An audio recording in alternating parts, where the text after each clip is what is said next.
നമസ്തേ. അന്ധമായ സൗഹൃദവും അന്ധമായിട്ടുള്ള വിശ്വാസവും ചേർന്നപ്പോൾ രണ്ട് യുവതികളുടെ ജീവനാണ് പൊലിഞ്ഞത്. അതെ, തിരുവനന്തപുരത്തെ വെങ്ങാനല്ലൂരുള്ള സ്വകാര്യ പണമിടപാട് സ്ഥാപനത്തിൽ നിന്ന് 70 പവൻ തന്റെ വിശ്വസ്തയായ കൂട്ടുകാരിക്ക് കൊടുത്ത് വഞ്ചിക്കപ്പെട്ട് ജീവനൊടുക്കിയ ആ രണ്ട് യുവതികളുടെ കാര്യമാണ്. എന്നാൽ ആ യുവതികളുടെ കാര്യത്തിലേക്ക് വരുമ്പോൾ വളരെ വലിയ ഞെട്ടിക്കുന്ന വെളിപ്പെടുത്തലുകളാണ് ഈ സിന്ധു എന്ന് പറയുന്ന തട്ടിപ്പുകാരി അറസ്റ്റിലാവുമ്പോൾ ഉണ്ടാകുന്നത്. അവർ നിസാരക്കാരിയൊന്നുമല്ല. അവരുടെ പ്രവർത്തനങ്ങൾ കേട്ടാൽ ആരായാലും ഞെട്ടും. അക്ഷരാർത്ഥത്തിൽ ഞെട്ടും. അത്രയും വലിയൊരു തട്ടിപ്പുകാരി. ഒരുപക്ഷെ അവരുടെ ഈ തട്ടിപ്പിൽ ഐശ്വര്യയും അഞ്ജുവും വീണുപോയതായിരിക്കാം. ഇനി അവർക്ക് മറ്റെന്തെങ്കിലും ലാഭം ഉണ്ടാകുമെന്ന് കരുതി പ്രലോഭിപ്പിച്ച് അവരെ ഇതിലേക്ക് അവർ വലിച്ചിഴച്ചതാണോ എന്നുള്ളതും നമുക്കറിയില്ല. എന്തായാലും സിന്ധു എന്ന് പറയുന്ന അതിവിദഗ്ധയായിട്ടുള്ള ആ തട്ടിപ്പുകാരിയുടെ ചെറിയ ചെറിയ ചില കാര്യങ്ങൾ നമ്മൾ അറിഞ്ഞിരിക്കുന്നത് നല്ലതാണ്. കാരണം നമുക്ക് ചുറ്റുമുള്ളവരിൽ നിന്ന് ആരിൽ നിന്ന് നമുക്ക് ഒരു അകലം പാലിക്കേണ്ടി വരും എന്നുള്ളത് കൂടി നമ്മൾ മനസ്സിലാക്കണം. പൊങ്ങച്ചത്തിന്റെ അങ്ങേയറ്റമായിരുന്നു സിന്ധു എന്ന് പറയുന്ന തട്ടിപ്പുകാരി. അതും നിസ്സാര പൊങ്ങച്ചമല്ലായിരുന്നു. അങ്ങേയറ്റം എന്ന് പറഞ്ഞാൽ അങ്ങേയറ്റത്തെ നല്ല ഒന്നാം തരം തട്ടിപ്പുകാരി. അറസ്റ്റിലായ ഇവർക്കെതിരെ ആത്മഹത്യാ പ്രേരണ കുറ്റം ചുമത്തി എഫ്ഐആർ രജിസ്റ്റർ ചെയ്തിട്ടുണ്ട്.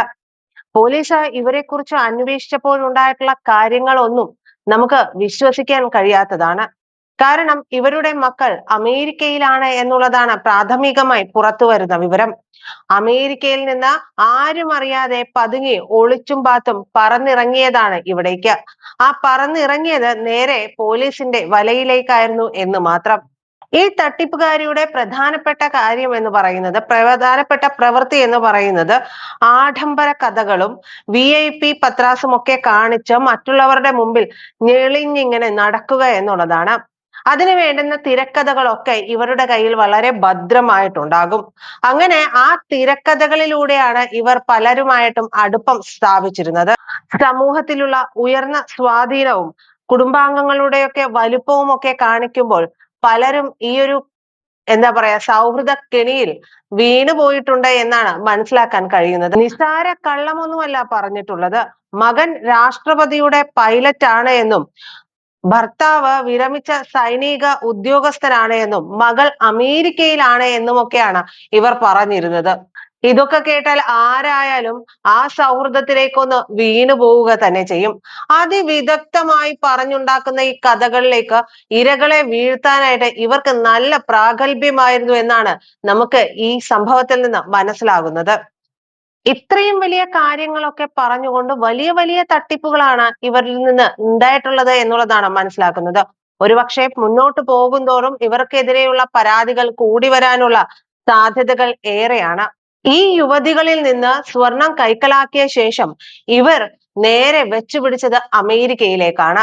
അതോടുകൂടി ഇവരുടെ പക്കൽ നിന്ന് തന്നെ കൈവിട്ടു പോയ ലക്ഷണമായി ഇവർക്ക് രണ്ടുപേർക്കും ഇത് മനസ്സിലാവുകയും ചെയ്തു. സൂര്യ ഫിനാൻസ് എന്ന് പറയുന്ന സ്വകാര്യ സ്ഥാപനത്തിൽ നിന്നാണ് 70ഓളം പവൻ സിന്ധു തന്റെ സുഹൃത്തുക്കളാക്കി വെച്ചിരുന്ന ഈ യുവതികളിൽ നിന്ന് വാങ്ങിയെടുത്തത്. അഞ്ജുവിൽ നിന്ന് 20 പവനും ഐശ്വര്യയിൽ നിന്ന് 70 പവനുമാണ് ഇവർ ഈ തന്ത്രം ഉപയോഗിച്ച് വാങ്ങിയത്. കുറെ നാളുകളായിട്ട് ഇവർ ഇതിന്റെ പിന്നാലെ തന്നെയായിരുന്നു നടന്നുകൊണ്ടിരുന്നത്. ഇവർക്ക് വല്ലാത്ത ഒരു നയമുണ്ട്. ഇത്തരത്തിലുള്ള ആളുകൾക്കൊക്കെ ആളുകളെ കൊളുത്തിയെടുക്കാനുള്ള ഒരു നയമുണ്ട്. അത് വളരെ വിദഗ്ധമായിട്ട് ഈ യുവതികൾക്കിടയിൽ ഇവർ പ്രയോഗിക്കുകയും ചെയ്തു. കൂടാതെ രാഷ്ട്രപതിയുടെ മകനാണ് പൈലറ്റ് എന്നും മകൾ അമേരിക്കയിലാണെന്നും ഒക്കെ പറയുമ്പോൾ സ്വാഭാവികമായും ആരും ഈ ഒരു കെണിയിലേക്ക് വീണുപോകാൻ സാധ്യത ഏറെയുമാണ്. ഇത്രയധികം സ്വർണം കൈക്കലാക്കിയ ശേഷം ഇത് തങ്ങളുടെ നേരെ തിരിഞ്ഞു കെത്തുന്ന ഒരു അവസ്ഥയിലേക്ക് എത്തിയപ്പോ അഞ്ജുവും ഐശ്വര്യവും ചേർന്ന് ഇവരോട് സ്വർണം വേഗം എടുത്തു തരാൻ വേണ്ടി പറയാൻ തുടങ്ങി. നിരന്തരം ഇവർ വിളിക്കുമായിരുന്നു. എന്നാൽ അന്നേരമെല്ലാം ഒരു ആക്രോശമാണ് സിന്ധു ഇവരോട് നടത്തിയത്. ഒടുവിൽ വേറെ വഴിയൊന്നുമില്ല, ഞങ്ങൾ മരിക്കേണ്ടി വരുമെന്ന് പറഞ്ഞ സമയത്ത് പോയി ചാകാനാണ് ഇവർ ആക്രോശിച്ചത്. കൂടാതെ ഈ പ്രതിസന്ധിയിലായ യുവതികളോട് ഇവർ ചോദിച്ചത് എനിക്ക് സ്വർണം തന്നതിന് എന്താണ് തെളിവ് എന്നതുമായിരുന്നു. ഇതോടുകൂടി ആ യുവതികൾ ആകെ തളർന്നുപോയി. തങ്ങൾ പെട്ടു എന്നുള്ളത് അവർക്ക് പൂർണ്ണമായും ബോധ്യമായി. ഇവർ തരാനുള്ള ഉദ്ദേശമേ ഇല്ല എന്നുള്ളതും പൂർണ്ണമായി ഇവർ മനസ്സിലാക്കി. കൂടിയാണ് അഞ്ജുവും ഐശ്വര്യവും ഷാർജ ഷേക്ക് വാങ്ങി അതിൽ എലിവിഷം ഒഴിച്ചു കഴിച്ച് ജീവനൊടുക്കാൻ ശ്രമിച്ചതും അവരുടെ ജീവൻ ഇല്ലാതെയായതും. അതിലൊന്നും യാതൊരു തരത്തിലുമുള്ള ഒരു കുറ്റബോധമോ ഒന്നും ഇവരുടെ മുഖത്ത് ഇല്ലായിരുന്നു എന്നുള്ളതാണ് റിപ്പോർട്ടുകളിൽ നിന്ന് നമുക്ക് മനസ്സിലാക്കാൻ കഴിയുന്നത്. കഴിഞ്ഞ മാസം 30-ാം തീയതിയാണ് ഇവർ ഈ കടും കൈ ചെയ്തത്. തുടർന്ന് വീട്ടിലെത്തിയ ശേഷം അഞ്ജു ആരോടും ഈ വിവരം പറഞ്ഞില്ല. കടുത്ത വയറുവേദന ഉണ്ടായതോടുകൂടി ഇവർ മെഡിക്കൽ കോളേജിലേക്ക് അഞ്ജുവിനെ എത്തിക്കുകയാണ് ചെയ്തത്. നിലവിൽ ഈ ധനകാര്യ സ്ഥാപന ഉടമയും മറ്റൊരു കേസുമായി ബന്ധപ്പെട്ട് ഒളിവിൽ കഴിയുകയാണ് എന്നാണ് നമുക്ക് ലഭിക്കുന്ന. ഒന്ന് ആലോചിച്ചു നോക്കുക, എന്തെല്ലാം ദുരന്തങ്ങളാണ് നമ്മുടെ കൺമുൻപിലൂടെ ഓരോ ദിവസവും കടന്നു പോകുന്നത്. ചുറ്റുമുള്ളവരെ കണ്ണടച്ച് വിശ്വസിക്കരുതെന്ന് നാഴികയ്ക്ക് 40 വട്ടം പറയുകയും പ്രബുദ്ധരാണെന്ന് സ്വയം അവകാശപ്പെടുകയും ചെയ്യുന്ന മലയാളികൾക്കിടയിലാണ് ഇത്തരത്തിലുള്ള സംഭവങ്ങളെല്ലാം നടക്കുന്നത്. ഇനി ഒരല്പം പണം പെട്ടെന്ന് ഉണ്ടാക്കാം എന്നുള്ള ഒരു തോന്നൽ വന്നാലും മലയാളികൾ ആദ്യം പോയി അതിൽ ചാടുകയും ചെയ്യും. എന്നിട്ട് അവർ തന്നെ സ്വയം പറഞ്ഞ് ആശ്വസിക്കും ഞങ്ങൾ പ്രബുദ്ധരാണെന്ന്. ഈ സിന്ധു എന്ന് പറയുന്ന തട്ടിപ്പുകാരി ഈ യുവതികളോട് ഏറ്റവും ഒടുവിൽ പറഞ്ഞത് സ്വർണം വിറ്റുപോയി എന്നാണ്. ഇതോടുകൂടിയാണ് യാതൊരു തരത്തിലും തങ്ങൾക്ക് മുന്നിൽ രക്ഷപ്പെടാൻ വഴിയില്ല എന്ന് ഇവർ മനസ്സിലാക്കുന്നത്. ആദ്യമൊക്കെ അവിടെ നിന്നും ഇവിടെ നിന്നും ഒക്കെ കുറച്ച് പണം സംഘടിപ്പിച്ച് വരുന്നവർക്ക് കൊടുത്ത് ഇത് ഒതുക്കി തീർക്കാൻ ശ്രമിച്ചെങ്കിലും കാര്യങ്ങൾ കൈവിട്ടുപോയി എന്നുള്ളത് സിന്ധുവിന്റെ ഈ ഒരു പറച്ചിലോടുകൂടി അവർക്ക് മനസ്സിലാവുകയായിരുന്നു. ഈ വിവരങ്ങളെല്ലാം തന്നെ അവരുടെ ആത്മഹത്യാക്കുറിപ്പിൽ എഴുതി വെച്ചിരുന്നതോടു കൂടിയാണ് സിന്ധുവുമായുള്ള ബന്ധവും സിന്ധു ഈ സ്വർണം മുഴുവൻ ഇവരിൽ നിന്ന് കൈക്കലാക്കിയ വിവരവും ഒക്കെ അന്വേഷണ സംഘത്തിന് മനസ്സിലാകുന്നത്. ഇതോടുകൂടിയാണ് പറന്നിറങ്ങിയ സിന്ധുവിനെ അന്വേഷണ സംഘം പൂട്ടിയത്. സംഭവവുമായി ബന്ധപ്പെട്ട് സിന്ധുവിന്റെ ഫോണിൽ നിന്ന് ഒരുപാട് തെളിവുകൾ ഇതുമായി ബന്ധപ്പെട്ട് കണ്ടെടുത്തിട്ടുണ്ട് എന്നാണ് പറയുന്നത്. ഇനി സിന്ധു മാത്രമല്ല, ഇതൊരു വലിയ സംഘമാണോ എന്നുള്ളതും പോലീസ് അന്വേഷിച്ചു വരികയാണ്. എന്തായാലും വീണ്ടും ഒരു സംഭവം കൂടി നമ്മുടെ മുൻപിലേക്ക് എത്തുകയാണ്. കണ്ണടച്ച് ആരെയും വിശ്വസിക്കരുത്.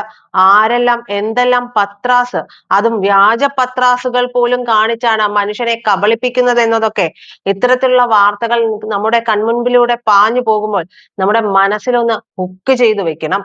കാരണം നമുക്ക് അറിയില്ല ഈ ലോകത്ത് ആരെ ചതിക്കുമെന്നോ ആരെ വിശ്വസിക്കാൻ കഴിയുമെന്നോ എന്നൊന്നും. അത്രമേൽ വിശ്വാസം തോന്നിയത് കൊണ്ടാവാം ഒരുപക്ഷെ സിന്ധുവിന് ഇവർ പണമിടപാട് സ്ഥാപനത്തിൽ നിന്ന് സ്വർണം എടുത്തു നൽകിയത്.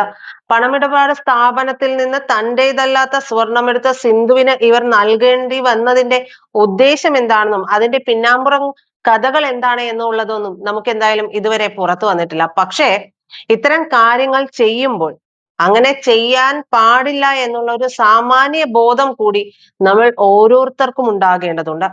ഒന്നാമത് സ്വന്തമായിട്ടുള്ള സാധനമല്ല, സ്വന്തം കൈമുതലല്ല, മറ്റൊരുവന്റെ മുതൽ ഒരു സ്ഥാപനത്തിൽ ഇരിക്കുന്നതാണ്. ആ സ്ഥാപനത്തിലെ ജീവനക്കാരാണ് ഉടമയറിയാതെ ഈ ഒരു കടുംകൈ ചെയ്തത് പോലും.